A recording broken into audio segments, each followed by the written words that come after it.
எல்லாருக்கும் வணக்கம். இன்றைக்கி பேச போகிற டாபிக் வந்து டேர்ம் இன்சூரன்ஸை பற்றி. மற்றவங்க பாணியில் சொல்லணும்னா, நம்ம நண்பர் ஒருத்தர் ஃபாசின்னு துபாயிலேருந்து டேர்ம் இன்சூரன்ஸை பற்றி ஒரு வீடியோ போட சொன்னதுனால இந்த வீடியோ எடுத்திருக்கேன். ஓகே, இந்த டேர்ம் இன்சூரன்ஸ் அப்படின்றது ஒவ்வொருத்தருடைய லைஃப்பில் ஏன் முக்கியம் அப்படின்றத ஃபஸ்ட்டு சொல்லிடுறேன். ஏன்னு கேட்டிங்கன்னா, இப்போ ஒரு குடும்பத்தில் ஒரு சம்பாதிக்கிற நபர் ஒருத்தர் இழந்துட்டாங்க அப்படின்னா அந்த குடும்பம் ரெண்டு விதமான பேர் இழப்பை சந்திக்கும். ஒன்று வந்து உணர்ச்சி பூர்வமான இழப்பு, இன்னொன்று வந்து பொருளாதார இழப்பு. அந்த உணர்ச்சி பூர்வமான இழப்புக்கு அதுக்கு காலம்தான் பதில் சொல்லணும். அவங்க குழந்தைங்களோ யாரோ ஒருத்தர் வளர்ந்து வந்து அவங்க இடத்த பூர்த்தி செய்யணும். அதுக்கான தேவை வந்து பொருளாதாரத்தை நிவர்த்தி செய்யணும். ஸோ அந்த பொருளாதார இழப்பை சரி பண்ணுறதுக்கு நமக்கு இருக்கிற ஒரே ஆப்ஷன் இன்சூரன்ஸ் தான். ஏன்னா ஒருத்தங்க கஷ்டப்பட்டு சம்பாதிக்கிறோம் அப்படின்னா அவங்களுடைய சம்பளத்தில் 1% 2% இன்சூரன்ஸ்க்கான ப்ரீமியம் பே பண்ணிட்டு வந்தோம்னா அவங்களுக்கான அவங்க இல்லாத அந்த நேரத்தில் அவங்களுக்கான 25 to 30 மடங்குக்கான அவங்க ஆண்டு சம்பளத்தை இன்சூரன்ஸ் கம்பெனிலேருந்து நம்ம கிளைம் பண்ணிக்கலாம். இந்த 1% 2% இன்சூரன்ஸ் ப்ரீமியம் பே பண்ணுறதுல அவங்களுக்கு ஒரு பெரிய நஷ்டம் கிடையாது. அவங்களுக்கான யூஸ்வல் சேவிங்ஸோ யூஸ்வல் ஸ்பெண்டிங்ஸோ அவங்களோட யூஸ்வல் லைஃப் ஸ்டைல் மெயின்டைன் ஆகிட்டு தான் இருக்க போகுது. இந்த 1% அவங்க ப்ரீமியமாக பே பண்ணிட்டு வரதுனால அவங்களுக்கு எவ்வளோ பெரிய பாதுகாப்பு இருக்குது அப்படின்றது அவங்களுடைய இல்லாதவங்களுக்கு தான், இழப்பாக சந்திக்கிறவங்களுக்கு தான் அதுக்கான இது தெரியும். இதை நான் எதையும் ப்ரொமோட் பண்ணல. ஓகே, இதை நான் சொல்லும்போது எனக்கு ஒரு விஷயம் ஞாபகம் வருது. என்ன அப்படின்னு கேட்டிங்கன்னா, 2014 தமிழ் படம் தெகடின்னு ஒரு படம் வந்துச்சு. நம்ம இதை எப்படி இந்த இன்சூரன்ஸை சூஸ் பண்ணணும், இந்த இன்சூரன்ஸை செலக்ட் பண்ணுறதுக்கு முன்னாடி இந்த கிளைம் ரேஷியோலாம் எப்படி பார்க்கணும், எதை கம்பேர் பண்ணணும் அப்படிங்கிற டீட்டெயில் நான் அனலைஸ் பண்ணி வச்சுருக்கேன். இதை நான் இந்த வீடியோவில் இந்த பேசி முடிச்சோன்னே நான் அதை விசுவலைஸ்டாக காமிக்கிறேன். அதுக்கு முன்னாடி இந்த 2014 தெகடின்ற ஒரு படம் ரமேஷ்னு ஒரு டேரக்டர் டைரக்ட் பண்ணியிருந்தார். அசோக் செல்வன் ஹீரோ நடிச்சிருந்தார். அந்த படத்தில் வந்து ஒரு ஸ்டோரி என்னென்னா ஷார்ட்டாக சொல்லிடுறேன், ரொம்ப பெருசாலாம் கிடையாது.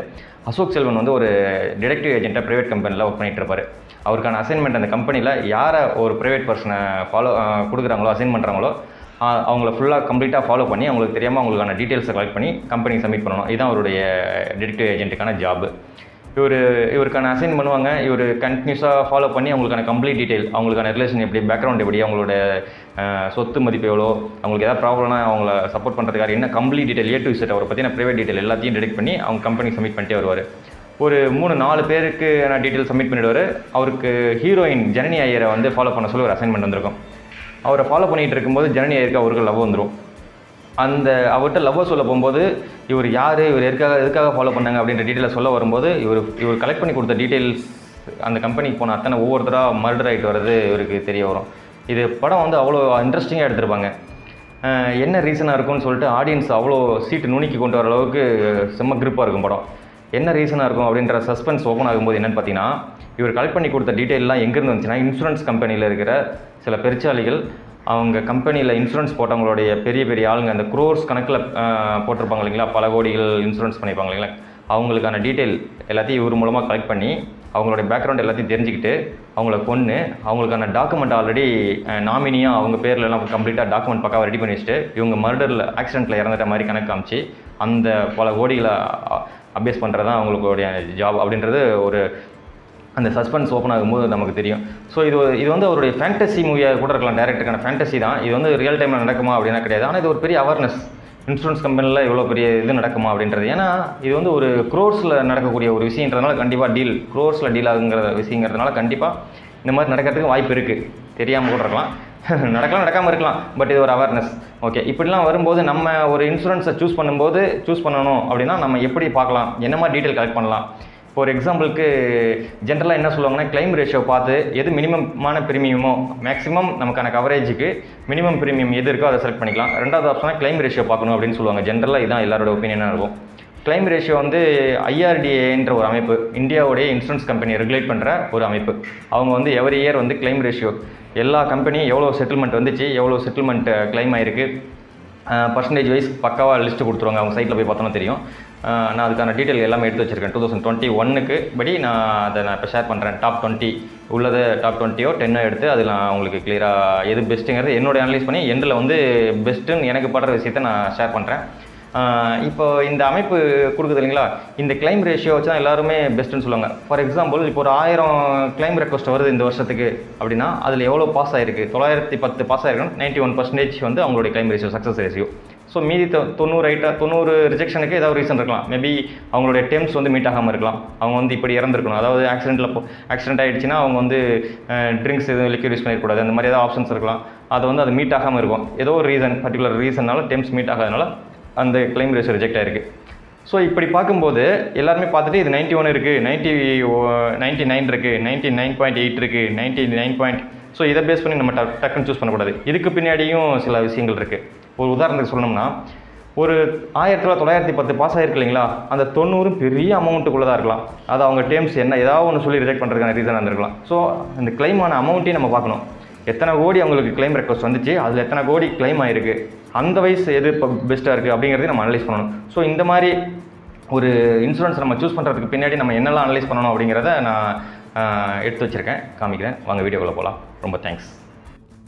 ஓகே, இப்போ நான் IRDAI அப்படின்ற ஆனுவல் ரிப்போர்ட்லேருந்து நம்ம எப்படி கம்பேர் பண்ணி பார்க்கலாம் கம்பெனிஸ் வைஸ் கிளைம் ரேஷியோ அப்படின்றதுக்காக இந்த ரிப்போர்ட் டவுன்லோட் பண்ணியிருக்கேன். இந்த IRDAI அப்படின்றது என்னென்னு கேட்டிங்கன்னா, insurance regulatory and development authority of India அப்படின்ற ஒரு அமைப்பு. இவங்க தான் இன்சூரன்ஸ் கம்பெனிக்கு எல்லாத்துக்கும் ரெகுலைஸ் பண்ணுறவங்க.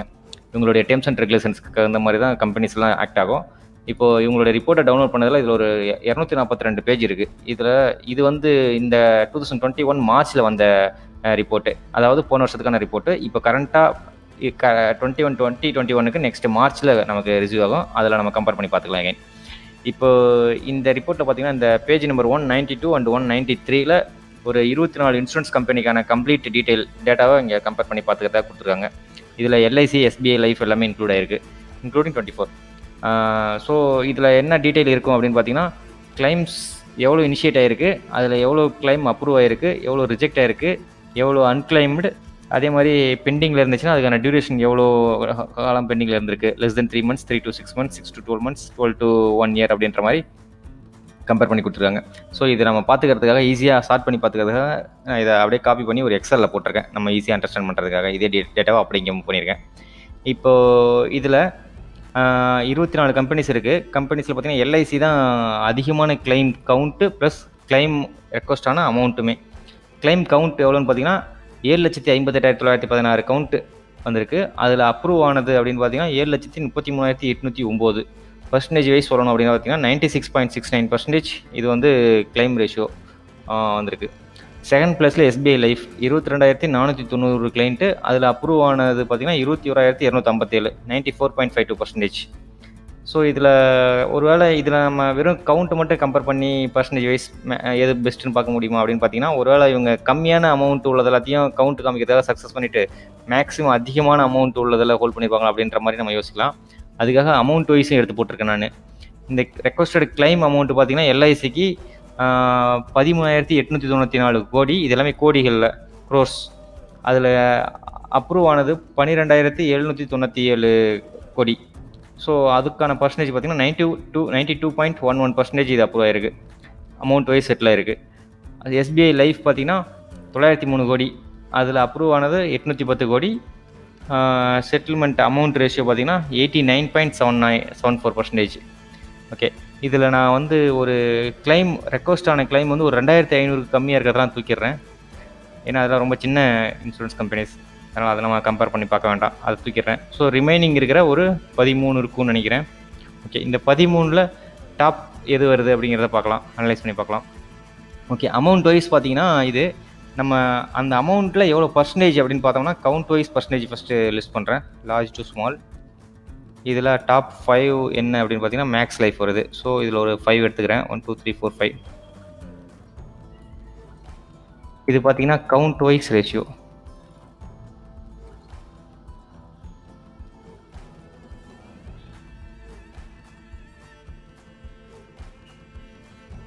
கவுண்ட் வைஸ் ரேஷியோவில் இது வந்து ஆர்டர் ஆகிருக்கு. மேக்ஸ் லைஃப் ஃபஸ்ட் பொசிஷனில் இருக்குது. அதுக்கு அடுத்தது வந்து அமௌண்ட் வைஸ் பர்சன்டேஜ் பார்க்கலாம். இது லார்ஜ் டு ஸ்மால் கொடுக்குறேன். ஸோ இந்த ஆர்டரில் டாப் 5 எடுக்கிறேன், 2 3 4 5. இதை காப்பி பண்ணி போட்டதில் இது வந்து அமௌண்ட் வைஸ்.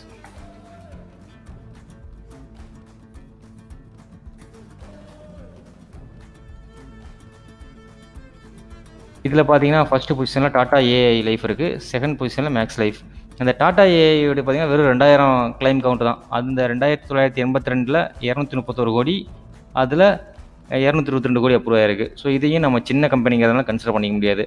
ஸோ அது மட்டும் இல்லாமல் இந்த கவுண்ட் வைஸ் பார்த்தீங்கன்னா மேக்ஸ் லைஃப் அதிகமாக இருக்குது, ஃபஸ்ட் பொசிஷனில் இருக்குது. அமௌண்ட் வைஸ் பார்த்தீங்கன்னா செகண்ட் பொசிஷனில் இருக்குது. இதை அவாய்ட் பண்ணி பார்த்தா. ஸோ அதனால் மேக்ஸ் லைஃப் ஹெச்டிஎஃப்சி லைஃப் இது ரெண்டும் பெஸ்ட்டு என்னுடைய வியூவில் ப்ரைவேட் கம்பெனியில். Max life including SBI life, LIC எல்லாத்தையும் கம்பேர் பண்ணி பார்க்கும்போது கிளைம் ரேஷியோவில் அவங்க கவுண்ட் அதிகமாக இருந்து அமௌண்ட் அதிகமாக இருந்து அந்த கவுண்ட்டுக்கு அந்த அமௌண்ட்டுக்கு அவங்க அந்த பர்சன்டேஜ் கொடுத்துருந்தாங்கன்னா இந்த கிளைம் கவுண்ட்டுக்கும் இந்த கிளைம் அமௌண்ட்டுக்கும் கம்பேர் பண்ணி பார்க்கும்போது இவங்க வந்து இவ்வளோ பர்சன்டேஜ் 99 மேக்ஸ் லைஃப் பார்த்தீங்கன்னா 99.2% அந்த கவுண்ட்டில் இவங்க அப்ரூவ் பண்ணியிருக்காங்க. அதே மாதிரி செட்டில் ஆன அமௌண்ட்டும் பார்த்தீங்கன்னா செகண்ட் பொசிஷன் இருக்கிறதுலே செகண்ட் 94.48% வந்து செட்டில்மெண்ட் அமௌண்ட்டும் பண்ணியிருக்காங்க. ஸோ அதனால் மேக்ஸ் லைஃப் நான் கன்சிடர் பண்ணுறேன். ஹெச்டிஎஃப்சி லைஃப் அதே மாதிரி வந்ததில் 99.07% செகண்ட் பொசிஷனில் இருக்குது கவுண்ட் வைஸ். செட்டில்மெண்ட் வைஸும் பார்த்தீங்கன்னா இந்த சின்ன கம்பெனிஸ் எல்லாத்தையும் அவாய்ட் பண்ணி பார்த்தோம் அப்படின்னா பார்த்தீங்கன்னா 92.58ங்கிறது பெட்டர் தான், 5th பொசிஷனில் இருக்குது. ஸோ அதனால் ஹெச்டிஎஃப்சி லைஃப் ரெண்டையும் நம்ம கன்சிடர் பண்ணிக்கலாம். இது போக இந்த கிளைமான அமௌண்ட் வைஸ் ஆர்டர் பண்ணி பார்க்குறோம் அப்படின்னு பார்த்தீங்கன்னா ரெக்வஸ்டட் கிளைம் அமௌண்ட் வந்து பார்த்தீங்கன்னா இதை ஆர்டர் பண்ணுறேன். செட்டில் ஆன அமௌண்ட் வைஸ் ஏன்னா பெரிய கம்பெனியில் இது பெஸ்ட்டுன்னு பார்க்கறதுக்காக அச்சு ஸ்மால். ஓகே, இதில் பார்த்தீங்கன்னா செட்டில்மெண்ட் ஆனது பார்த்தீங்கன்னா எல்ஐசி இந்தியா 12,797 கோடி, ஐசிசி ப்ரூடென்ஷியல் லைஃப் 1023 கோடி. அதுக்கடுத்து எஸ்பிஐ லைஃப் பார்த்தீங்கன்னா 810 கோடி. இதில் டாப் 5 எடுத்தோம் அப்படின்னாலும் இது வரும்.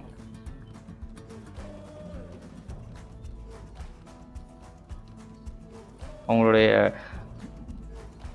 அமௌண்ட் மதிப்பு வைஸ் பார்க்கும்போதுமே LIC India, ICICI Prudential life, அப்புறம் SBI life, HDFC life, max life.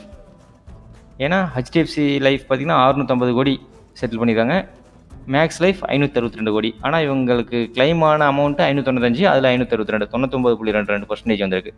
So இதுலேயும் இதுக்கு ரெண்டும் கவர் ஆகிருக்கு. ஸோ என்னுடைய வியூவில் பெஸ்ட்டுன்னு பார்த்தீங்கன்னா இது ரெண்டில் ஒன்று. இதை மட்டும் பார்த்தா போதுமா அப்படின்னு கேட்டிங்கன்னா இது மட்டும் இல்லை, ப்ரீமியம் பே பண்ணுறதையும் நம்ம கன்சிடர் பண்ணணும்.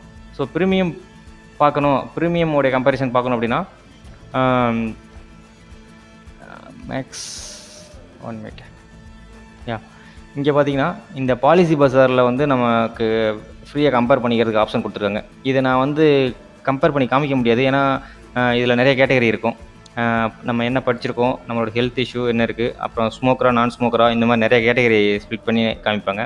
ஸோ அதில் நம்ம அவங்கவுங்களுக்கு என்னவோ அதுக்கான இன்புட்டை கொடுத்து பார்த்தீங்கன்னா இதில் உங்களுக்கு கம்பேரிசன் வரும். அதில் எது பெஸ்ட்டு அப்படிங்கிறத என்ன பார்த்துக்கலாம். இந்த மேக்ஸ் லைஃப் பார்த்தீங்கன்னா இதோடைய ஹிஸ்ட்ரி பார்க்கணும் அப்படின்னு பார்த்தீங்கன்னா ஒரு கடந்த 4-5 வருஷத்துக்கான ஹிஸ்ட்ரி. இது பார்த்தீங்கன்னா இந்த வருஷம் 99.35, இதுக்கு முன்னாடி 99.22, அதுக்கு முன்னாடி 98.7, 98.3, 97.8. இதுதான் இதோடைய க்ரோத்து. பார்த்திங்கன்னா இயர் கொஞ்சம் கூடியிருக்கு. இது இதோடைய ஹிஸ்ட்ரி. அதே மாதிரி ப்ரீமியமும் பார்த்திங்கன்னா எனக்கு தெரிஞ்ச இன்புட்டை வச்சு நான் கம்பேர் பண்ணி பார்க்கும்போது மேக்ஸ் லைஃப் வந்து பெட்டராக இருக்குது. மேக்ஸ் லைஃப், டாட்டா ஏஐ இது ரெண்டும் பெட்டர். ஸோ இப்போ நீங்கள் உங்களுக்கான இன்புட்டை கொடுத்து நீங்கள் பார்த்துக்கலாம். ஓகே, இந்த வீடியோ பிடிச்சிருந்துச்சின்னா ஷேர் பண்ணுங்கள், கமெண்ட்ஸ் கொடுங்க. ரொம்ப தேங்க்யூ. நன்றி, வணக்கம்.